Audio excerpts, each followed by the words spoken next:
메르스가 좀 잠잠해지고 있습니다. 지금 4, 5일 동안에 메르스 확진자가 3명에서 0명 사이를 오락가락하고 있습니다. 그래서 지금 어제는 메르스 환자가 3명이 늘어나서 172명, 사망자가 2명이 늘어나서 27명, 그리고 치사율 15.7%, 격리자가 많이 줄었습니다. 3,000명대로 뚝 떨어졌습니다. 그리고 불안정해서 앞으로 사망하실지 모르는 분이 14명, 그리고 퇴원한 분이 지금 50명에 이르고 있습니다. 누적.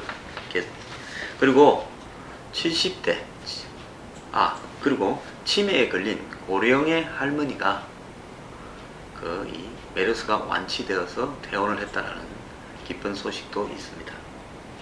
자, 이제 남은 메르스는 삼성병원에 이송 요원이던 137번, 그리고 제주도를 여행을 가서 제주도 전역을 누비고 다니면서 신라호텔을 문을 닫게 만든 141번, 그리고 강동 경희대 병원에 투석실에 입원해서 100명가량의 접촉자를 낳은 165번 환자, 이렇게 세 분의 접촉과 관련되었던 분들이 추가적으로 나타나지 않는다면 메르스는 급속하게 안정될 가능성이 있다, 이렇게 보고 있습니다.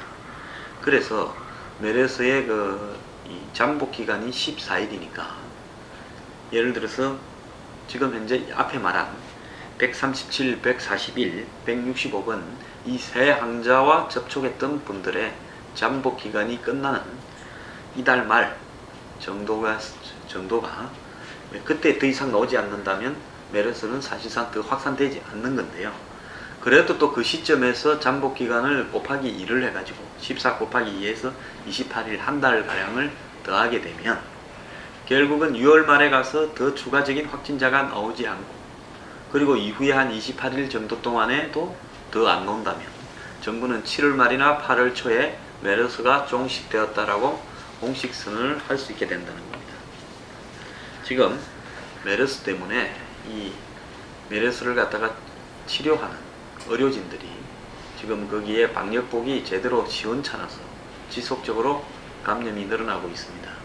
그리고 또 어떤 병원은 강동 경희대 병원 같은 경우에는 투석실에 투석을 담당하는 간호사, 저도 투석을 받아봤습니다.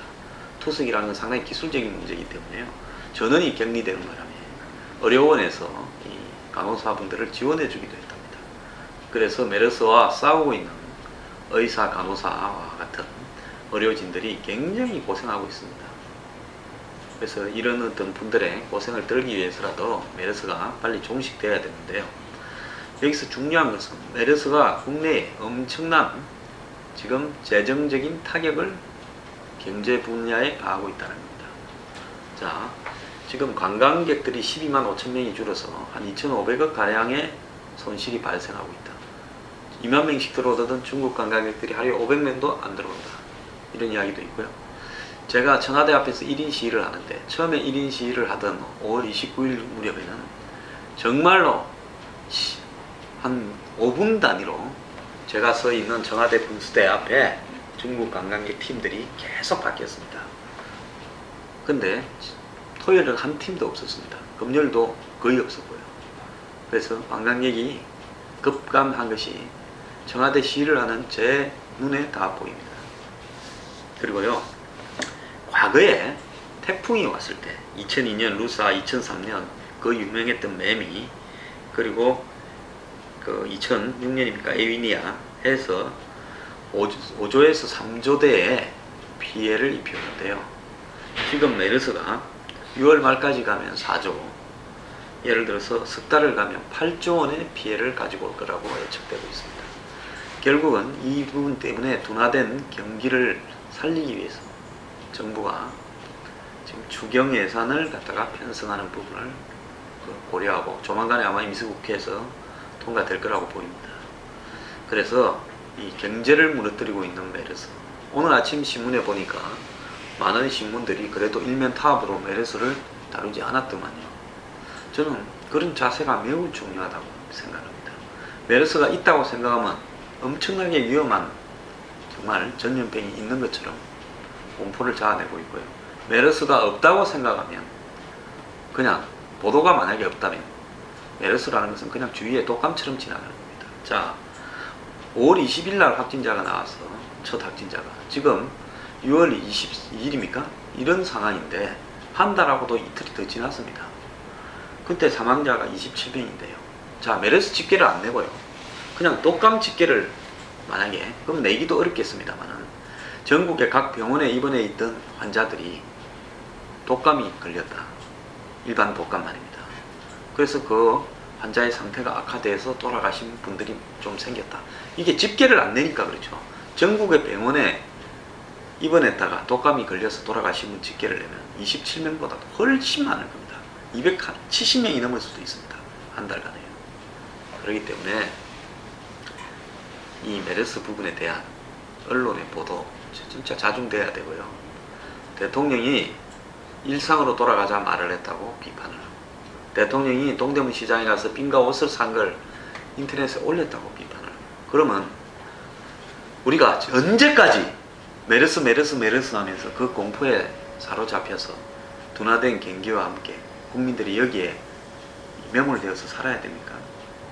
자, 우리가 작년에 세월호 작년 4월 16일에 벌어졌는데 1년을 끌어오면서 세월호와 관련해서 우리 사회 경제적으로 받은 타격이 얼마나 컸습니까? 자, 어떤 사태가 발생하면요, 그 사태에서 교훈은 정확하게 배우고 책임은 정확하게 물어야 되겠지만 그 사태를 의도적으로 확산시키면서 끌어가고자 하는 분위기와도 우리는 싸울 줄 알아야 됩니다.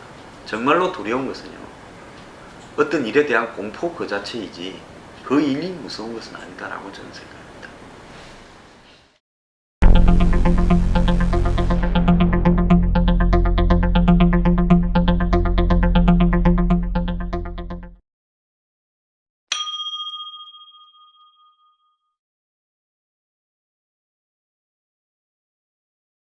오늘 아침에 모처럼 그래도 좀 긍정적인 뉴스가 탑을 하나 차지했습니다. 오늘은 한일 수교 50주년입니다. 1965년에 1945년 우리가 해방이 되고 난 이후에 한일 간의 국교가 단절되어 있다가 65년에 수교를 다시 했습니다. 그래서 지금 올해가 오늘이 50주년 기념일입니다. 근데 어제 일본에서 있었던 외교부 장관 회의에서 극적으로 한국과 일본의 최고 수뇌부, 즉 한국의 박근혜 대통령, 일본의 아베 총리가 각국 수도에서 열리는 상대방의 대사관의 수교 50주년 기념 행사에 각기 교차 방문을 하기로 했다는 반가운 뉴스가 나왔습니다. 즉 박근혜 대통령은 오늘 롯데호텔에서 열리는 일본 대사관 주최 행사에 참여하고, 아베 총리는 동경에서 동시간에 열리는 한국 대사관 행사에 참석하기로 했다는 겁니다. 자, 2006년에 마지막으로 양국 정상이 동시에 참여하고 그 이후로는 지금 10년간 참여하지 않았습니다. 자, 이걸 이제 기하로 해서 한일 관계가 한꺼풀 한꺼풀씩 누적된 문제들을 벗기고 정상으로 지금 진입을 하고 있습니다. 그래서 박근혜 대통령이 얼마 전 워싱턴 포스트지와 인터뷰를 통해 가지고 중대한 어떤 진전이 있다라고도 이야기를 했습니다. 원래 일본에는 총리가 외국의 행사에 참여하려면 의회의 동의를 받아야 되는 모양인데 아마 이 부분이 의회의 동의를 통해 가지고 참석하는 것으로 결정되어진 부분은 의미가 있다고 보고 있습니다. 그리고 또 하나 진전이 있었죠.